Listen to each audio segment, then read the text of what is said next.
Hello everyone, welcome to a new video. तो आज की वीडियो थोड़ी डिफरेंट होने वाली थी। मैं कुछ और बनाने वाला था, बट एक मार्केट की अपडेट, बहुत लोग मुझसे मांग रहे थे कि मार्केट की अपडेट दो, तो मैं मार्केट की अपडेट दे देता हूँ। आप लोगों को बिटकॉइन का एक आइडिया दिया था, सिंपल सा आपको एक जिगजैग पैटर्न मैंने आपको बताया था कि यहाँ पर ब्रेकआउट होगा, कंसोलिडेशन, फिर ब्रेकआउट होगा, फिर कंसोलिडेशन। ठीक है। अभी देखो क्या हो रहा है कि यहाँ पर हम लोग ये लाइन हटा देते हैं ताकि आप लोगों को कंफ्यूज ना हो। ठीक है। अभी यहाँ पर देखो, यहाँ पर रेजिस्टेंस से रिजेक्शन ले रहा है। ठीक है। बट एक चीज़ हम लोग को अच्छी बात यह है कि रेजिस्टेंस से रिजेक्शन तो ले रहा है, बट बार बार उस पर टेस्ट कर रहा है। एंड जितनी बार एक रेजिस्टेंस को टेस्ट करेगा उतने ही चांसेस रहेंगे कि वो ब्रेकआउट हो जाए। ठीक है। जैसे एग्जांपल, यहाँ पर एक रेजिस्टेंस बन रहा था बिटकॉइन के पास, यहाँ पर बार बार टेस्ट कर रहा था, इवेंचुअली ब्रेकआउट हो गया। ठीक है। यहाँ पर भी सिमिलरली एक बहुत स्ट्रॉन्ग रेजिस्टेंस था एंड उसको भी वो ब्रेकआउट कर दिया। यहाँ पर भी बहुत सिमिलरली यहाँ पर रेजिस्टेंस रेजिस्टेंस रेजिस्टेंस बन रहा है। एंड आई होप या तो ये एक बार वापस से यहाँ पर टेस्ट करेगा 101 तक, या फिर यहीं पे कुछ इस तरह से हम लोग को ब्रेकआउट देखने मिल जाएगा, कुछ इस तरह से। एंड यहाँ पर हम लोग को ब्रेकआउट देखने मिल जाएगा। अब देखो, बिटकॉइन पे तो ब्रेकआउट मिल गया, बट यहाँ पर ऑल्ट कॉइन्स थोड़ा बहुत करेक्शन ले रहे हैं। अब ऑल्ट कॉइन्स करेक्शन क्यों ले रहे हैं? द ऑल्ट कॉइन्स करेक्शन इसलिए ले रहे हैं क्योंकि डोमिनेंस जो है हमारी सपोर्ट से यहाँ पर बाउंस कर रही है। अब डोमिनेंस को वापस से गिरना पड़ेगा इन ऑर्डर टू यहाँ पर कि ऑल्ट कॉइन्स यहाँ पर पंप करे। अब एक चीज़ मैं आप लोग को दिखाना चाहूँगा, ठीक है, ये चीज़ ध्यान से देखना। अगर मैं आप लोग को वीकली चार्ट पे लेके जाऊँ तो बहुत सारे कॉइन्स ना अभी तक ज़्यादा रिट्रेस नहीं किए। जैसे आप ले लो इथेरियम को।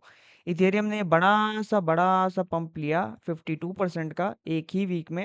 एंड फिर कितना रिट्रेस किया? नॉट 15%। ठीक है। बट बहुत सारे कॉइन्स जो थे वो 50% रिट्रेस कर चुके हैं। दैट मीन्स जो कॉइन 50% टू 60% या इवन 100% रिट्रेस कर चुके हैं, अभी के टाइम पे वो स्ट्रांग नहीं। इवन सोलाना को देखो, इथेरियम 53% पंप किया, सोलाना यहाँ पर 26 के आसपास पंप किया, एंड यहाँ पर रिट्रेस जो है 15% के आसपास किया।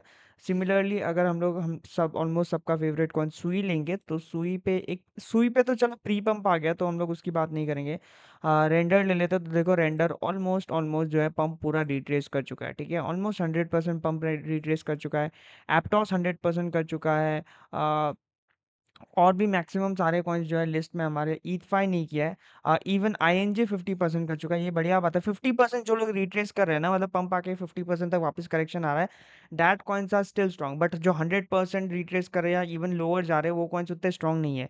एग्जाम्पल ले लो ईथफाई का। ईथफाई बढ़िया होल्ड कर रहा है। इस पे रिट्रेसमेंट आया एंड ये 30% पे रिट्रेस पे रह गया, बट ये जो पंप है, ये पंप भी तो लगभग 200% किया था। ठीक है। अगर यहाँ पर सपोर्ट बना लेता है ईथफाई, अब मैं एक एक करके कॉइन्स के ऊपर जाऊंगा, बट यहाँ पर बहुत लोग मुझे पूछ रहे थे यहाँ पर टोटल मार्केट कैप की एनालिसिस देने के लिए, तो मैं जल्दी से टोटल थ्री की एनालिसिस देता हूँ।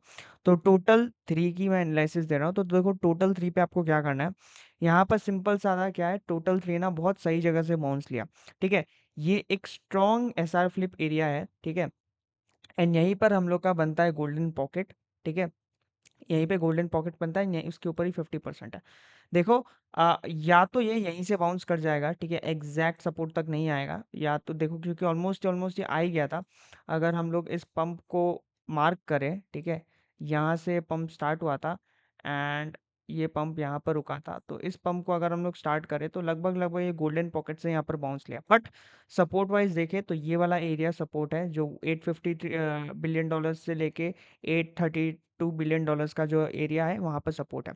अगर यहाँ पर आता है मार्केट, ठीक है, अगर आप बाइंग, अगर बहुत ज़्यादा हैवी क्वांटिटी पे बाय ढूंढ रहे हो, तो यहाँ पर अगर आता है तो आप बाय यहाँ पर कर सकते हो। तो हम लोग को एक क्विक बाउंस मिल जाएगा towards the area of about 900 billion dollars के आसपास का रीजन तक वापस से इजीली बाउंस कर रहा है। एंड वंस ये वाला मेजर एरिया तोड़ दे, ठीक है, ये बहुत स्ट्रॉन्ग, बहुत बड़ा रेजिस्टेंस है। ठीक है। ये वाला एक मेजर एरिया है, ये अगर तोड़ दे तो हम लोग फिर ऑल कॉइन्स में ऑल टाइम हाई के टवर्ड्स भी जा सकते हैं। ठीक है। अब कुछ कॉइन्स जो मुझे स्ट्रॉन्ग लग रहे हैं, जो आप लोग बाय कर सकते हो अगर आप लोग को डिप मिलती है, एंड आप लोग ऐसे लगा के जरूर चलना। Even if you are buying in spot और 2 to 3x लेवरेज पे अगर आप बाय कर रहे हो, तो आप ऐसे लगा के फिर भी जरूर चलना। ठीक है। कॉइन्स, पहला कॉइन है रेंडर, क्योंकि रेंडर बहुत अच्छे पोजीशंस पे मुझे दिख रहा है।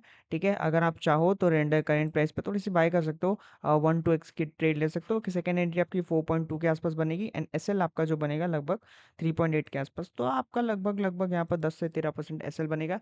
या तो आप वैसे कर लो, अभी डीसीए बाय कर लो, या तो आप वेट करो जब टोटल मार्केट कैप मैंने जो बताया हुआ एरिया है वहां है, तो आप वहां पर डायरेक्टली आप रेंडर उठा सकते हो। अगर इस रेंडर ने सपोर्ट को तोड़ा नहीं, अगर सपोर्ट के ऊपर है देन ओनली बाय करना है, तोड़ दिया तो बाय नहीं करना है। Next coin is Solana. देखो सोलाना पे काफी ज्यादा ये करेक्शन आ रहा है, बट ठीक है यार, पंप कर रहा है तो करेक्शन आएगा। मार्केट सीधा लाइन पे नहीं जाता, ये पैटर्न हर हर में रहेगा, pump correction pump correction pump. ठीक है, यही पैटर्न पीटीसी भी फॉलो कर रहा है, पंप करेक्शन। अब ये वापस पंप की तैयारी कर रहा है। अब पंप होने से पहले एक बड़ा शेकआउट आएगा कि नहीं आएगा, ये हम लोग को देखने लायक होगा। ईथ 5 भी यहाँ पर आप सपोर्ट बना रहे हैं तो आप बाय कर सकते हो, ठीक है। बट ईथ 5 का बाय करने का दो लेवल है एक्चुअली मेरा। अगर आप लोग को ईथ 5 बाय करना है तो यहाँ पर थोड़ा सा बाय कर सकते हो, एंड दूसरा बाय जो है यहाँ पर $1 के आसपास कर सकते हो। एंड जो है आपका जो है एसएल रहेगा इसके नीचे रहेगा, ठीक है, लगभग लगभग 0.940 के आसपास, ठीक है।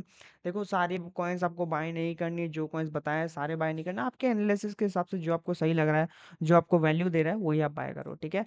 इथेरियम की बात करते हैं, इथेरियम जिसको भी बाय करना है तो देखो इथेरियम का दो एरिया है पर्टिकुलरली, एंड पर्टिकुलर नॉट दो, एक एरिया जो मैं बहुत ज़्यादा देख रहा हूँ इथेरियम का, वो ये वाला एरिया है, लगभग लगभग 2300 से लेके 2100 तक, ठीक है। ये वाला एरिया जो है यहाँ पर मैं इथेरियम बाय करना चाहूँगा, एंड इवन ये वाला एरिया जो है 20, देखो ये एरिया बहुत बड़ा हो जाएगा, ठीक है। तो आप पकड़ लो इथेरियम का जो बाइंग है लगभग $2050 तक है, एंड जो एसएल रहेगा वो आपका लगभग लगभग 1900 के आसपास रहेगा। एंड आपका टीपी कहाँ तक रह सकता है, पहला टीपी रहेगा 2800 के आसपास, 2850 के आसपास। अगर ये वाला एरिया क्रॉस हो जाता है ना रेड बॉक्स इथेरियम पे, ठीक है, अगर ये वाला रेड बॉक्स इथेरियम पे क्रॉस हो जाता है, मैं आपको थोड़ा सा जूम करके दिखा देता हूँ, तो हम लोग इथेरियम को फिर वापस से एक पंप करते हुए देखेंगे towards the level of around around 4000, ठीक है। एंड 4000 पे जो रेजिस्टेंस है वो एक बहुत बहुत बहुत बहुत मेजर रेजिस्टेंस है, इसको तोड़ेगा तो इथेरियम एक बहुत शार्प कैंडल बना सकते हैं, ठीक है। देखो इथेरियम का ऑल्टरनेटिव क्या होगा, इथेरियम का ऑल्टरनेटिव होगा ईथ 5, ईएनए, ये सब भी पकड़ सकते हो। बात करते हैं ईएनए की, तो ईएनए का मैंने आपको क्या ट्रेड सेटअप दिया था, यहाँ पर मैंने आपको दिया था 8 सेटअप, एंड यहाँ पर आया, वापस रीटेस्ट भी किया एग्जैक्ट इस पॉइंट से लगभग लगभग यहाँ पर 26% किया, ठीक है।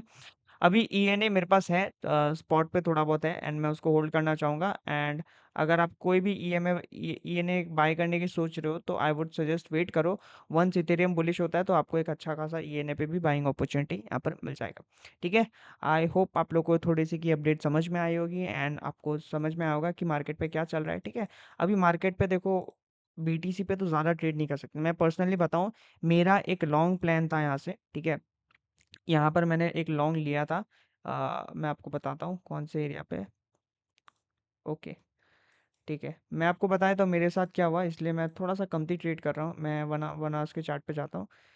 पर्सनली मैंने यहाँ पर ये वाली डिप पे यहाँ पर लॉन्ग लिया था, वापस जब यहाँ आया था with a very small SL, with a very small SL, and यहाँ पे मेरा एसएल था ये वाला, लगभग लगभग, या ये वाला मेरा एसएल था इस विक के नीचे। And this trade perform very well, 1:4 का आरआर दिया, बट अनफॉर्चुनेटली मैं उस टाइम मेरे फ़ोन पे नहीं था, मैं कहीं बाहर था, एंड मैं कुछ और काम कर रहा था, तो मैं पूरे टाइम फ़ोन पे नहीं था। जब 2-4 घंटे बाद मैंने आके चेक किया तो ये पंप करके रेजिस्टेंस पे पूरा का पूरा 4% खा के मेरा इवन ये एसएल भी खा खा गया, क्योंकि जस्ट मैंने ये ट्रेड लगाया, एंड ये ट्रेड लगा के मैं गायब हो गया फ़ोन से, ठीक है। But it's the part of the game, ऐसा नहीं है कि हर ट्रेड हमेशा आपका राइट ही जाएगी, इवेंचुअली अगर आपके राइट भी जा रहे हैं तो losses are the part of game, उसको एक्सेप्ट करना सीखो, एंड अच्छे से एम्ब्रेस करो, एंड यहाँ पर नेक्स्ट ट्रेड पे जो है अच्छा यहाँ पर करने की कोशिश करो। कल या परसों एक बहुत अच्छी वीडियोस आपके लिए लाऊंगा, जो लोग भी ट्रेडर हैं, जो लोग भी ट्रेड कर रहे हैं, थोड़ा बहुत भी स्ट्रगल कर रहे हैं, उससे आपका माइंड यहाँ पर काफ़ी ज़्यादा क्लियर होगा। बट आई होप ये जनरल मार्केट अपडेट आपको हेल्प करी होगी, कुछ कॉइन्स मैंने आपको बता दिए। एंड या एक चीज़ मैं आपके साथ बताना चाहूँगा, please please please meme coins पे थोड़ा सा फोकस करना। मीम कॉइन्स यहाँ पर काफ़ी अच्छा खासा परफॉर्म कर रहे हैं एंड करते रहेंगे, मैंने आपको अपने टेलीग्राम पे शेयर किया है, इवन मैं आपका कॉइन्स का नाम भी दे देता हूँ, ठीक है। जैसे मैंने फ्रेड का दिया था आपको, मैंने बहुत सारे कॉइन्स दिए थे, एंड यहाँ पर काफ़ी अच्छा खासा बाउंस करे। एक चीज़ याद रख देना, इस साइकिल का जो मेटा है, जो चीज़ है, वो जो नैरेटिव है, वो है मीम कॉइन्स। तो जब मार्केट पंप करेगा सबसे ज़्यादा बढ़ेंगे भी मीम कॉइन्स, एंड डंप करेगा तो सबसे ज़्यादा घटेंगे भी मीम कॉइन्स। सिंपल सीधा एग्जांपल मैं आपको दिखा देता हूँ, अगर मैं जाऊँ तो ये देख लो, यहाँ पर मीम कॉइन्स ही मीम कॉइन्स आप लोग को दिख रहे होंगे, ठीक है। एंड ये ऐसा नहीं है कि बस 1-2 दिन पंप करे, लोग कंटिन्यू पंप करे, जैसे हाउस कॉइन, ठीक है। यहाँ पर इसने कितना पंप किया। अभी आपको लग रहा होगा ना ये नीचे है, बट अगर मैं आपको दिखाऊंगा ना डेस्क स्क्रीनर खोल के, तो ये अभी भी 1000-2000% ऊपर ही होगा। ये देखो, ये लोग लिस्ट हो रहे हैं, एंड बहुत, एंड खाली लिस्टिंग की बात नहीं कर रहा हूँ, ठीक है, मैं खाली लिस्ट हुए हुए कॉइन्स की बात नहीं कर रहा हूँ। यहाँ पर जो लोग नए लिस्ट हुए हैं, जो लोग पुराने कॉइन्स है, वो भी बहुत ज्यादा पंप कर रहे हैं। जैसे देखो, ये लिस्ट हुआ, एंड लिस्टिंग के बाद लगभग लगभग 600%, एंड ये सिर्फ लिस्टिंग के बाद है। इससे पहले अगर आप इसको सेम चार्ट डेस्क स्क्रीनर पे देखोगे तो और कितना पंप किया है। एंड अगर आप वहां पर भी देखोगे, टॉप लूजर पे भी आपको मीम कॉइन्स ही दिखेंगे। सो दैट्स द पॉइंट कि मीम कॉइन्स में थोड़ा ट्रेड फोकस करो, ट्रेड सेंट्रिक करो। ऐसा नहीं आपको इन्वेस्ट करके भूल जाना है, ट्रेड करो एंड प्रॉफिट बनाओ, निकलो। मार्केट का यही उसूल है, ट्रेड करो, प्रॉफिट बनाओ, निकलो। मैं स्विंग्स लिया था, बट एक चीज की वजह से मैंने गलत कॉइन्स पे कुछ स्विंग्स ले लिए थे, जिनको मैं होल्ड किया। जैसे मैं आपको एग्जांपल दे देता हूँ, मैं इतना होल्ड किया कि मेरा प्रॉफिट भी चला गया। जैसे मेरा एग्जांपल मैं आपको दे देता हूँ, मैंने रेंडर पे यहाँ पे स्विंग लिया था, ठीक है, स्विंग लॉन्ग यहाँ पर लिया था। एंड मेरा एसएल था लगभग 10% का, एंड मैं ऑलमोस्ट 1:3 के आसपास था, बट मैंने बुक नहीं किया, एंड इवेंचुअली मेरा सारा प्रॉफिट यहाँ पर ब्रेक इवन में आ गया। सेम गोज फॉर एप्टॉस, बट दो एप्टॉस से मुझे ज़्यादा उम्मीद थी। एक्चुअली मेरा एप्टॉस का टारगेट यहाँ पर था, इसलिए मैंने बुक नहीं किया, बट रेंडर का मेरा ऑलमोस्ट टारगेट हिट हो चुका था। कुछ कॉइन जो मैंने बुक कर लिया था, वो था सुई, जो कि सुई इस बड़े पंप के बाद मैंने यहाँ पर अपना सुई बुक कर लिया था। इवेंचुअली और पंप किया, but that's not the point. Main profit booking is important, and ये करते रहना। आज के लिए बस इतना ही। कल एक स्पेशल वीडियो आएगी, प्लीज प्लीज प्लीज देखना। मिलता है अगली वीडियो में। Till then bye bye, have a nice day.